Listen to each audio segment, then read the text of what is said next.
let. Right, let's turn on to other subjects, unless you want to join in. Would you, Bobby Friedman, like to take us into politics of a different kind? The Vince Cable will he, won't he story. Yes, well, Vince Cable is on manoeuvres, and it's something that's been bubbling under the surface in Westminster for a little bit of time now, but we see it in the Sunday Times and various other papers. Cable willing to run for Lib Dem leadership. He said he didn't exclude it when he was asked whether he was going to run, which, if you're a politician, you may as well say, yes, definitely, I would love the job, thank you. So that's the kind of code. And it is difficult for Nick Clegg because Cable is one of the big Lib Dem figures. He is popular. As the Sunday Times points out here, there was a recent YouGov poll saying that he had the highest approval rating for any politician to replace George Osborne as Chancellor. There's also another interesting side to this story, because the reason that Cable didn't run last time was because Ming Campbell had just stood down as Lib Dem leader and was obviously another ageing gentleman, shall we say, and Vince is 69, and I think he's now realised that it isn't a barrier to running for the leadership. Gladstone was 84, the papers point out today. That means Paddy Ashdown could come back in because he's 71, I think I read. Now, to you, Andrew... It's very cheering for us oldies, I think. To you, if I may, Andrea, take us into the Bradley Wiggins again in the Sunday Telegraph.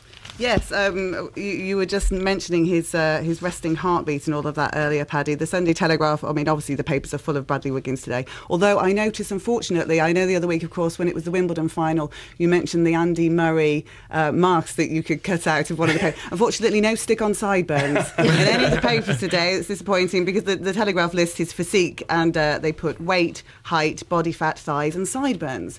And of course, how long are the sideburns? They're 3 inches. Which are probably the longest sideburns ever to win the Tour de France, I'm sure. And I mean, obviously, it's an incredible feat. But I am rather fascinated by the whole fact that he is, as the Telegraph also described, possibly the only sports god mod. And I have to say, I don't know if it's appropriate, but he's quite dishy. He's I think he's sort of 50%. Reese Ifans and 50% sort of take the money and run era Woody Allen. It's not bad, is it? That sort of does it for me. Is it the sideburns that do it? Well, I think the mod thing is pretty wonderful, and yes, and although I have to say, if he was a real mod, how come he didn't do it on a scooter?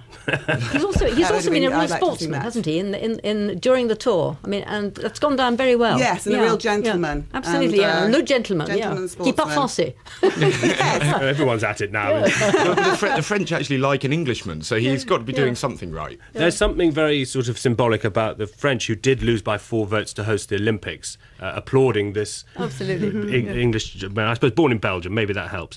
To you now, Pauline Neville-Jones, take us on to Milk Wars, the Mail on Sunday and many other papers. Well, one of the newspapers says this is more like France. All I can say is that, as far as I can tell, the milkmen didn't actually drive the cattle in. Which they might have done, I suppose, in France. But there is something, I think, rather worrying about retailers who, it would appear, are quite happy to see the milk industry in this country, milk production in this country, disappear. I suppose they don't care where they procure it from, if they can get it at the price they want. I think the message is getting through, and let's hope so, because I think actually the thought of our milk industry and our all these their dairy industry, disappearing from the countryside, is not something I think that most of us would want. I certainly don't. The Mail on Sunday, same newspaper, Bobby Friedman, the Burkos. Well, that's right. We see in the Mail on Sunday today that Speaker Burko spent £624 on a limo ride for a, quote, breathless night with his wife at the seaside. Now, this was back in the heady days of last summer when Sally was about to go on Celebrity Big Brother, and she was trying to persuade John that it was a good idea. I don't think it was necessarily, but she did her best, and they went on holiday down to Devon, and he was called back to London as Parliament was recalled, and then he had to go back to his family, and instead of taking the train, he got this extremely expensive limo ride. Was it one of those lovely long stretch ones? nice pink one, or I'm not sure he necessarily needs That's a a stretch surprise. limo, but he could probably fit in the back of any car. But the Mail has got this quote from Sally saying that I just used my feminine wiles and took John away for a dirty weekend in Devon. So can we blame him for wanting to get the limo back as quickly as possible? His spokesman says the Speaker and his family took 1 week's holiday last year. This coincided with the recall of Parliament, and by the time the debate finished, it was too late to get back to his family other than by official car. But it doesn't report what kind of car in detail it was, I'm afraid, Andrea. But would you take us on to Lord Steele, the family of Lord Steele in the Sunday Telegraph? Oh yes, this is Lady Steele. There are a couple of nice stories about older women in the Sunday Telegraph today. One about Mary King, who is 51, TGB's oldest eventer. She's in the equestrian team. But yes, sorry, going on to Lady Steele, who has, quote, sent shockwaves through respectable social circles north of the border by flashing a tattoo that she had done as a birthday present to herself. She says it was very liberating because it was sort of proving that you're never too old to do mad things. Unfortunately, it wasn't a tattoo of the Liberal Democrat bird. It was a tattoo of a pink jaguar, which apparently is part of David's coat of arms. Well, you'll be happy then, because you did get a pink jag in the end. To you, Pauline Neville-Jones, the French Member of Parliament in The Observer, who was wolf whistled Absolutely. at. Yeah, this is... Well, do read more for us. Cécile Duflot, who is the French housing minister, got up, and it was probably her maiden speech, and in wearing something that's described in The Observer as being, quotes, a Kirsty Allsop dress.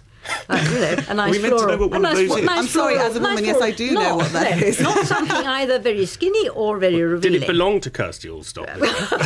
This doesn't relate.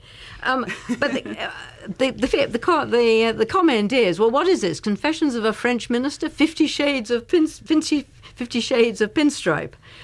It is extraordinary, actually. I mean, haven't they got used to the fact they got women in the Assemblée Nationale? And it made me suddenly wonder what women, therefore, do normally wear in the French Parliament. Presumably they wear suits or... Well, they banned the burqa in France, so they can't wear that. I mean, it seems ridiculously sexist reaction, They probably wear suits. Now, we've just achieved a first. In the whole of this year, no one has mentioned 50 Shades. And, but it's also, this is one of the selections of Bobby Friedman, and we do encourage all our guests to pick their own items. So, Bobby, would you like to take us away? The first ever mention of 50 Shades of Grey.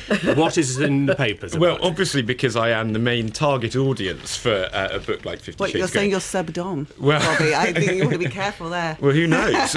Who knows? But I haven't read it yet. But it is on the list, and probably I will read it on my ebook, so people can't see that I'm actually reading it when I'm on the tube. But this is part of the story, that people are now able to self-publish, and with ebooks, different kinds of books are becoming popular. And we saw that Pearson, the owner of Penguin Books, last week, and this is The Observer, apparently Pearson bought Author Solutions, which is a grassroots publisher based in Indiana, and spent £74 million on it. So it shows how the types of books we're going to read are changing, and we have a quote in here saying that 350-page books are maybe going to be a thing of the past. It might be 150 pages. Why do we have to stick to the norms of the past?